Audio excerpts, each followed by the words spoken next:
Kent State students are buzzing all over social media about the new university president. There was even a parody account made for Dr. Warren the day she was introduced to the school. The Kent Roosevelt Gymnasium is full of banners for league championships in every sport the school offers, except the girls' golf team, but when they join the Suburban League, they'll be competing for a league championship. Last season, it was the Randall Holt-Chris Evans show. This year, 10 or more players have scored in each of the last 3 games. It's starting to become repetitive for fans to browse through Twitter to find taunts of the May 4th massacre. This image of a Louisiana State fraternity's banner went viral last fall when the two teams played each other in football.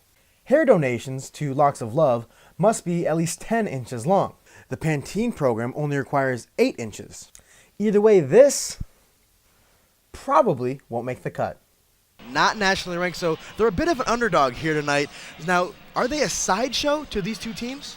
Richard Graves, reading the eyes of Brandon Holt, jumps the gun, picks it off, finds the end zone. Sometimes you got to play in those elements outdoors, but what's it going to take for you guys to get on track to where it is you want to be heading into the MAC tournament? Does any part of you feel like you might be quitting on the team?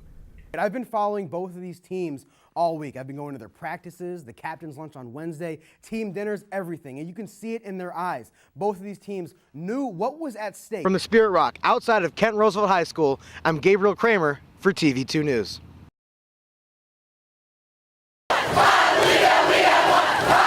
School spirit like this fuels the athletics at Kent Roosevelt High School, but not every team feels like a part of the camaraderie. Roosevelt's girls golf and swim teams don't compete in the Portage Trail Conference, unlike the rest of Roosevelt athletics.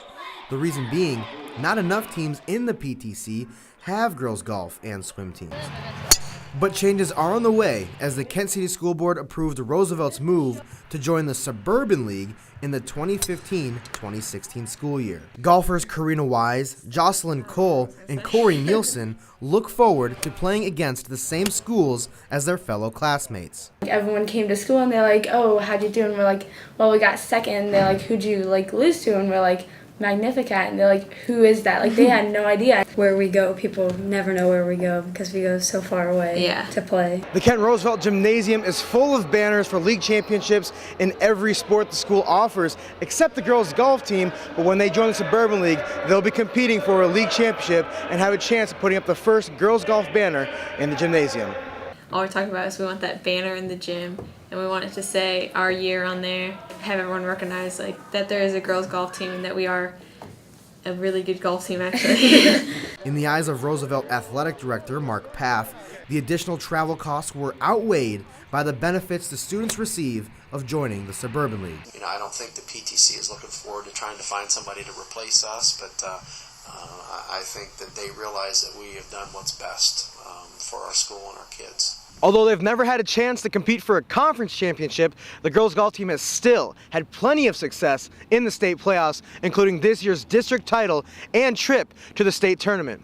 From the Spirit Rock, outside of Kent Roosevelt High School, I'm Gabriel Kramer for TV2 News. The cheers and even the boos are supposed to be all in good fun, but in Saturday's Kent State-Akron basketball game, the official Akron Zips student section, the AK Rowdies, may have been too harsh. The Twitter account of the university organization sent a tweet during the game hinting at the May 4th, 1970 massacre to poke fun at the Kent State student section. Oh, the Kent students are sitting down. Apparently they finally learned to do silent protests. That was followed with another tweet with lyrics from the Crosby, Stills, Nash & Young song, Ohio, the band's protest song in reaction to the May 4th massacre. Kent State University officials saw the tweets, and KSU spokesman Eric Mansfield says the university took offense to the tweets. We all know that a rivalry is a good thing in college sports, and two universities can certainly go back and forth. Kent State has a great rivalry and a great history with the University of Akron, but some topics certainly cross the line. Akron students had various reactions to seeing the tweets. Some were offended. I'm all about team spirit, but that's taking it a little too far. That's a really touchy topic. Some saw it as harmless fun. Just a little rivalry talk, to be completely honest with you.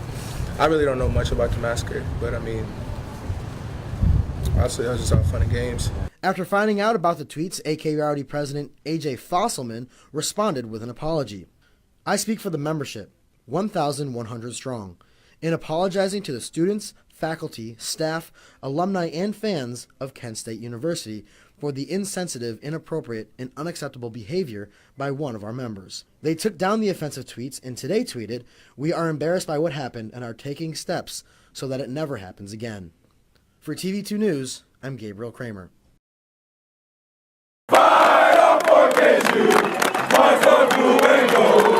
A fight that Coach Daryl Hazel is no longer fighting. It's been a busy 24 hours for the second-year head coach, accepting the head coaching job at Purdue last night and holding a press conference this morning. But before addressing the media, Hazel spoke to his team at 6:30 a.m. I'm proud of them. I got a lot of respect for them. They were a part of all this success that we've had. They are the success that we've had, and that if they ever needed anything from me, that they could reach out to me. Leaving the Golden Flashes was a tough, emotional decision for Hazel, but he said it is an opportunity he needed to take. I don't feel like I'm quitting on them, but you always think that, are you being selfish by leaving? But, you know, I've coached for 27 years in college football, and I realize this is part of the business. And, you know, opportunities like this do not come along every single day. Coach Hazel also addressed the rumored possibility of some players transferring to another school and playing for another team. There's no reason to leave Kent State. Kent State's a great place, and everything they need is right here. And you select a university because of the university, not because of the football coach. Before moving on to West Lafayette, Hazel looked ahead at the future of Kent State football. Well, I think the foundation is set, and I think that, you know, one of the things that one of the guys says, you taught us how to win, and I think there's a lot to be said about that. It's in them now. Before catching a flight to Purdue University, Hazel was given a round of applause. For TV2 News, I'm Gabriel Kramer.